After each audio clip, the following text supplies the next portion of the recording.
அனைவருக்கும் வணக்கம். இன்று நாம் ஜிப்மர் ஆணையத்திலிருந்து வந்திருக்கக்கூடிய ஒரு வேலைவாய்ப்பு பற்றி நம்ம பார்க்க போகிறோம். அந்த ஜிப்மர் ஆணையத்துக்கு விண்ணப்பிக்க வேண்டிய கடைசி தேதி 28/10/2024.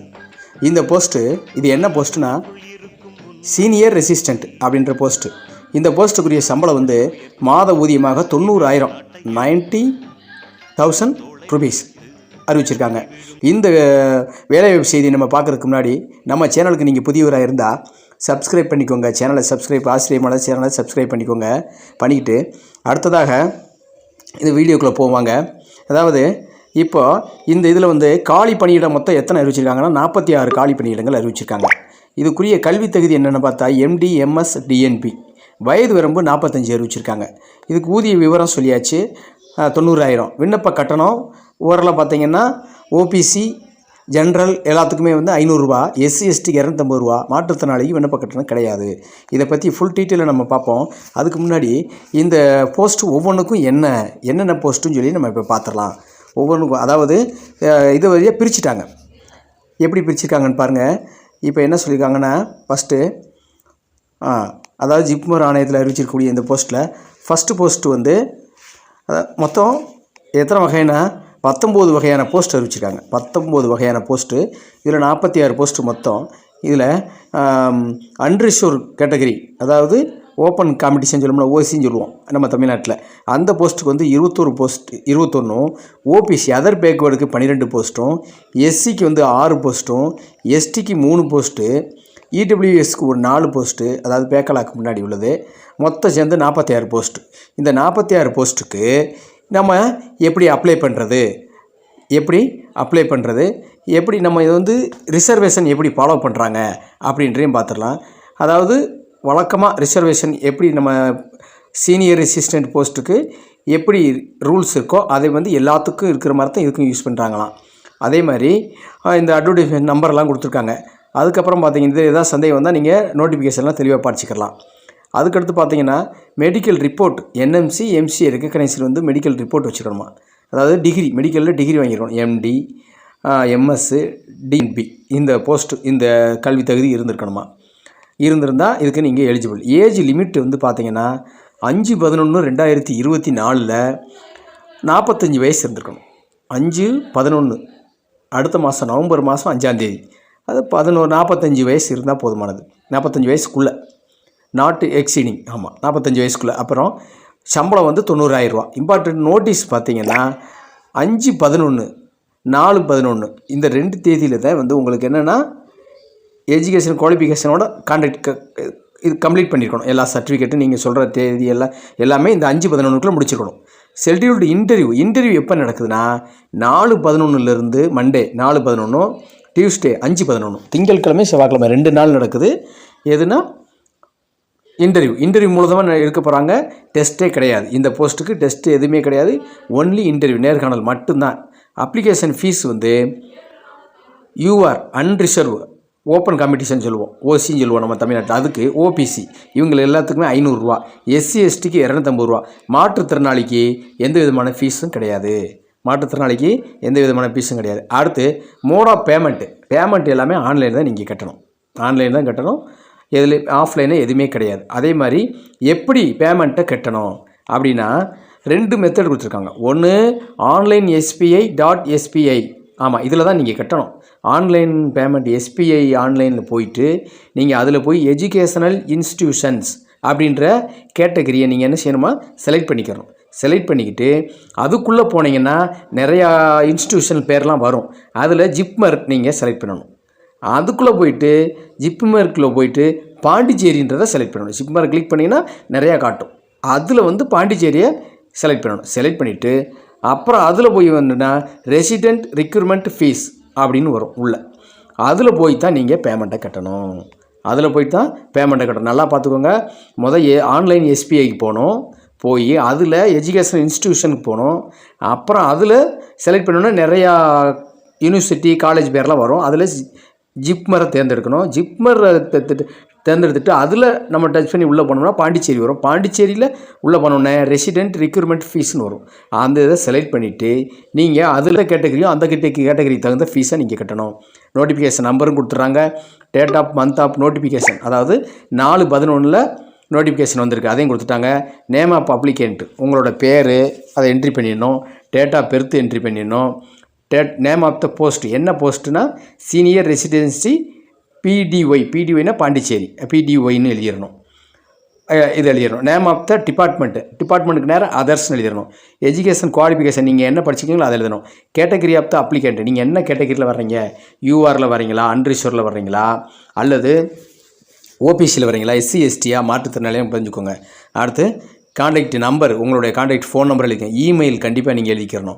கம்யூனிகேஷன் அட்ரஸும் நீங்கள் எழுதிக்கணும். அப்ளிகேஷன் ஃபீஸ் நீங்கள் எவ்வளோ எடுத்துக்கிங்களோ அதை செலக்ட் பண்ணிக்கிறணும். நீங்கள் எந்த இதுக்கு கேட்டகரியில் வரீங்களோ அதை நீங்கள் செலக்ட் பண்ணிக்கிறணும். மாற்றுத்திறனாளி கிடையாது.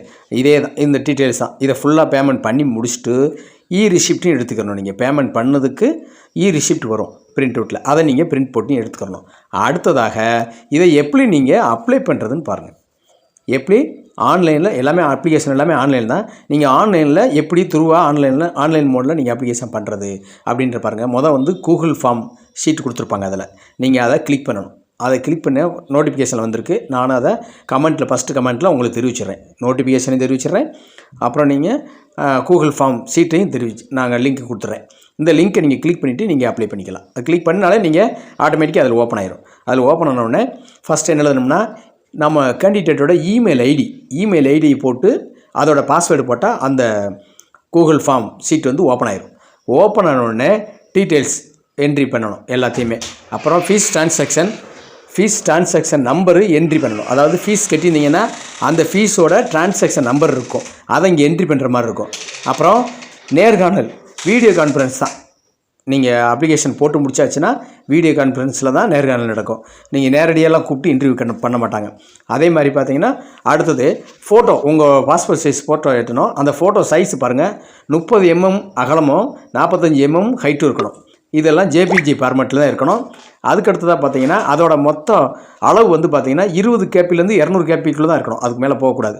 அதுக்கடுத்தது பாருங்கள், எஸ்எஸ்எல்சி எம்பிபிஎஸ் இந்த ரிஜிஸ்ட்ரேஷன் சர்டிஃபிகேட் இருக்குல்ல, இதை ஒரு பிடிஎஃப் எடுத்து வச்சுக்கணும். அடுத்து எம்டிஎம்எஸ் டிஎன்பி டிகிரி, இந்த சர்டிஃபிகேட்டெல்லாம் சேர்ந்து ஒரு பிடிஎஃப் எடுத்து வச்சுக்கணும். அப்புறம் பயோடேட்டா வந்து ஹேண்ட் ரைட்டிங், நீங்கள் கைட்டு எழுதியிருக்கணும். பயோடேட்டாவை எழுதி அப்லோட் பண்ணணும். எழுதுனதை அப்லோடு பண்ணி வைக்கணும். நீங்கள் அப்லோடு கேட்டிருக்கோம், அந்த இடத்துல நீங்கள் அப்லோட் பண்ணணும். இது ஏற்கனவே நீங்கள் பிடிஎஃப் எடுத்து அப்லோட் பண்ணுவீங்களா, அதே மாதிரி இதை வந்து ஹேண்ட் ரைட்டிங் கைட்டு எழுதுன பேப்பரில் வச்சுருப்பீங்க, அதை அப்லோட் பண்ணணும். அடுத்து ஓபிசி வந்து என்ன செய்யணும்னா, நான் கிரிமி லேயர் போஸ்ட் சர்டிஃபிகேட்டும் வச்சுருக்கணும். கிரிமி லேயர் இல்லாதவங்களும் ஓபிசி தான் அப்படின்றதுக்கு ஒரு சர்டிஃபிகேட் இருக்கும். அந்த சர்டிஃபிகேட் ரெண்டையும் ஒரு பிடிஎஃப் ஆக்கி இணைச்சிடணும். அப்புறம் எஸ்சி எஸ்டியாக இருந்தால் அதுக்குரிய சர்டிஃபிகேட் இணைக்கிறோம். அப்புறம் நோ அப்செக்ஷன், அதாவது நீங்கள் அரசூழியராக இருந்தால் நோ அப்செக்ஷன் சர்டிஃபிகேட்டை இதில் இணைக்கணும், இல்லைன்னா தேவையில்லை. அப்புறம் மாற்றுத்திறனாளி இருந்தால் மாற்றுத்திறனாளி சர்டிஃபிகேட் இணைக்கணும். இதுக்கடுத்து இதெல்லாம் அப்லோடு பண்ணி முடிச்சுட்டு தான் நீங்கள் கடைசியில் சப்மிட் பண்ணணும். கடைசியில் தான் சப்மிட் கொடுக்கணும். சப்மிட் கொடுத்தா தான் அது நீங்கள் வந்து சக்ஸஸ் ஆகிடுச்சு. அதுக்கப்புறம் பார்த்தீங்கன்னா, அதாவது செலெக்ஷன் ப்ராசஸ் எப்படி இருக்கும்னா, இது வந்து எக்ஸாம் கிடையாது, டெஸ்ட் எதுவும் கிடையாது, படிக்க வேண்டியதில்லை. ஆன்லைனில் வீடியோ கான்ஃபரன்ஸில் இன்டர்வியூ நடத்துவாங்க. இந்த இன்டர்வியூ நடத்துவதுக்கு முன்னாடி உங்களுக்கு இமெயில் ஐடியில் உங்களுக்கு மெயில் வந்துடும். எப்படி நடத்துறது என்னென்னு, எத்தனாம் தேதிக்கு எத்தனாம் தேதி, ஏன்னா 4 தேதி நடக்குது, 5ஆம் தேதி நடக்குது. அதை உங்களுக்கு முன்கூட்டியே அவங்களுக்கு இன்டிமேஷன் தெரிவிச்சுருவாங்க. அதே மாதிரி பேப்பர் காப்பின்றது எதுவுமே கிடையாது, எல்லாமே ஆன்லைனில் தான் இருக்குது. எல்லாமே ஹார்ட் காப்பி எதுவுமே இல்லை. அதுக்கடுத்து பார்த்தீங்கன்னா, இப்போது அடுத்ததாக பொதுவான இன்ஸ்ட்ரக்ஷன், ஜென்ரல் இன்ஃபர்மேஷன் கொடுத்துருக்காங்க. ஃபஸ்ட்டு என்ன கொடுத்துருக்காங்கன்னா, சிபாரிசே கூடாதான், சிபாரிசு எதுவுமே கிடையாது. நீங்கள் போஸ்ட் போடுறதுக்கு அரசு ஊழியர் வந்து என்ஓசி ஃபார்ம் வந்து கண்டிப்பாக வேணும். அடுத்து சரியான கேட்டகரிக்கு நீங்கள் அப்ளை பண்ணணும். தனியாக எந்த தகவலுமே கொடுக்க மாட்டாங்க, மெயிலில் தான் தகவல் கொடுப்பாங்க. அடுத்து கூகுள் ஃபார்ம் வச்சு தான் நீங்கள் நேர்காணலுக்கு அலோவ் பண்ணுவாங்க. கூகுள் ஃபார்மில் நீங்கள் நிரப்பியிருந்தால் தான் அலோவ் பண்ணுவாங்க. அடுத்து தொகுப்பூதியம் மட்டும்தான் இருக்குது, ரெகுலர் சேலரி கிடையாது. தொகுப்பூதியமாக 90,000 வழங்குவாங்க ஒரு மாதத்துக்கு. அப்புறம் காலி பணியிடம் வந்து மாற்றத்துக்கு உட்பட்டது, திடீர்னு கூடலாம் குறைவும் செய்யலாம். அடுத்து அனைத்து நிலைகளும் புதுச்சேரியில் இருக்கக்கூடிய கோர்ட்டோட எல்லைக்கு உட்பட்டதான். நீங்கள் இப்போ அதை தாண்டி நீங்கள் வேறு எங்கேயும் நீங்கள் கோர்ட்டில் போய் எதுவும் கேஸ் போட முடியாது, செய்ய முடியாது. புதுச்சேரியில் இருக்க கோர்ட்டில் மட்டும்தான் நீங்கள் அப்ளை பண்ணணுமா, இதை தாண்டி போகக்கூடாதுன்னு சொல்லி முதலையே இன்ஸ்ட்ரக்ஷன் கொடுத்துட்டாங்க. ஆண் பெண் நியமனத்தில் நீக்கிறது, கூட்டுறது, குறைக்கிறது எல்லாமே வந்து இந்த ஜிப்மரோட இறுதி சொல்லியிருக்காங்க. அதுக்கடுத்து பார்த்தீங்கன்னா ஃபார்மெட் கொடுத்துருக்காங்க. ஃபார்மெட் அப்ளை பண்ணுறக்கூடிய ஃபார்மெட்டு கீழே கொடுத்துருக்காங்க. ஓபிசி ஃபார்முக்கு ஒரு தனியாக ஃபார்ம் கொடுத்துட்டாங்க. இந்த பார்த்துருக்கீங்களா அந்த ஃபார்மு. அதுக்கடுத்து பார்த்தீங்கன்னா நான் கிரிமி லேயர் ஓபிசிலேயே வந்து வறுமை கோட்டுக்கு கீழே உள்ளவர்கள் அப்படின்னு ஒன்று இருக்குது. வறுமை கோட்டுக்கு மேலே உள்ளவர்கள் சாதாரண ஓபிசி ஃபார்ம்னு இருக்குது. நீங்கள் வறுமை கோட்டுக்கு கீழே உள்ள ஃபார்ம் இருக்குது, இந்த கொடுத்துருக்கு. இதையும் நீங்கள் பக்கம் நம்பர் 7 இருக்குது பேஜில். அடுத்து 8வது பேஜில் என்ன இருக்குது? எஸ்சி எஸ்டி சர்டிஃபிகேட்டு அவங்க எழுதி இதில் டெக்ளரேஷன் பண்ணி சிக்னேச்சர் போடணும்.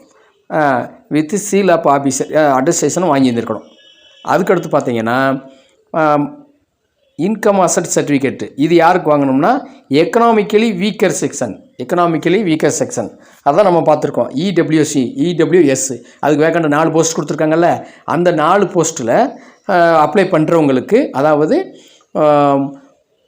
வருமான குறைவுடைய, அதாவது நம்ம எக்கனாமிக்கலி வீக்கர் சர்டிஃபிகேட் நம்ம பார்த்துருக்கோம்ல, அது இப்போ ஒதுக்கியிருக்காங்கல்ல, புது கோட்டா கொடுத்துருக்காங்க. அவங்களுக்கு 4 சீட் இருக்குது. அவங்க நிரப்ப வேண்டியது காலம் பேஜ் 9 இருக்குது. இதை நிரப்பி ஃபில் பண்ணி இதை ஏற்றணும். இதில் பாஸ்போர்ட் சைஸ் ஃபோட்டோ, அட்டஸ்டேஷன் ஃபோட்டோகிராஃபும் அதில் ஒட்டணும். அதுக்கடுத்து பார்த்தீங்கன்னா பேஜ் நம்பர் 10ல் நோ அப்ஜெக்ஷன் சர்டிஃபிகேட்டு ப்ரெசென்ட் எம்ப்ளாயாக இருந்தால் சென்ட்ரல் கவர்மெண்ட்டு, ஸ்டேட் கவர்மெண்ட்டு எதில் நீங்கள் அரசு ஊழியராக இருந்தாலும் நீங்கள் என்ன செய்யலாம், இதுக்கு அப்ளை பண்ணலாம். அப்படி அப்ளை பண்ணும்போது நீங்கள் என்ன செய்யணும், என்ஓசி சர்டிஃபிகேட்டும் வாங்கியிருக்கணும். அதுக்குரிய ஃபார்ம் மட்டும் இங்கே பேஜ் நம்பர் 10ல் கொடுத்துருக்காங்க. அதுக்கடுத்து பார்த்தீங்கன்னா நீங்கள் டிசபிலிட்டி மாற்றுத்திறனாளி certificate, name and address of the institutional அல்லது ஹாஸ்பிட்டல், எந்த ஹாஸ்பிட்டலில் வாங்கியிருக்கீங்கன்னு பார்த்து அந்த சர்டிஃபிகேட் இங்கே கொடுத்துருக்காங்க. இதை நீங்கள் வச்சுக்கிட்டு அந்த சர்டிஃபிகேட்டில் வாங்கிக்கலாம். ஹாஸ்பிட்டலில் மாற்றுத்திறனாளி அப்படின்றதுக்கு உறுதிப்படுத்தக்கூடிய சர்டிஃபிகேட். இது பேஜ் நம்பர் 11ல் இருக்குது. அவ்வளோதான் மக்களை, எல்லா செய்திகளும் உங்களுக்கு தரவாக சொல்லியாச்சு. நீங்கள் எல்லாத்தையும் அப்ளை பண்ணுங்கள். அப்ளை பண்ணுறதுக்கு முன்னாடி ஏதாவது சந்தேகம் இருந்தாலும் நான் ஃபஸ்ட்டு கமெண்ட்டில் நோட்டிஃபிகேஷனும் கொடுத்துருக்கேன். அதுக்கப்புறம் அப்ளை பண்ணுற சில டீட்டெயில்ஸும் கொடுத்துருக்கேன். கூகுள் சீட் ஃபார்மும் கொடுத்துருக்கேன். அப்ளை ஃபார்மு இதை நீங்கள் பார்த்துக்கோங்க. இதை நீங்கள் இதன் வழியாக போய் நீங்கள் அப்ளை பண்ணிக்கலாம். அதாவது வேறு ஏதாவது சந்தேகம் இருந்தாலும் நீங்கள் கமெண்ட்டில் தெரிவிங்க, நான் உங்களுக்கு பதில் தெரிவிக்கிறேன். அதே மாதிரி இந்த வீடியோ பிடிச்சிருந்தால் உங்கள் நண்பர்களுக்கு ஷேர் பண்ணுங்கள், லைக் பண்ணுங்கள், சப்ஸ்கிரைப் பண்ணுங்கள். அதே இந்த கமெண்ட்டில் கொடுத்துருக்க பதிவுகளை வந்து நான் ஏதாவது சந்தேகங்கள் இருந்தால் பதிலளிக்கிறேன். அப்படி பதிலளிச்சுட்டு நான் அடுத்த வீடியோவில் இந்த கமெண்ட் பண்ணியிருக்கவங்களுக்கும் நான் வீடியோவாக போடுறேன். வாழ்த்துக்கள், வளமுடன், பணி சிறக்க, வேலைவாய்ப்பு கிடைத்து பணி சிறக்க வாழ்த்துக்கள். நன்றி.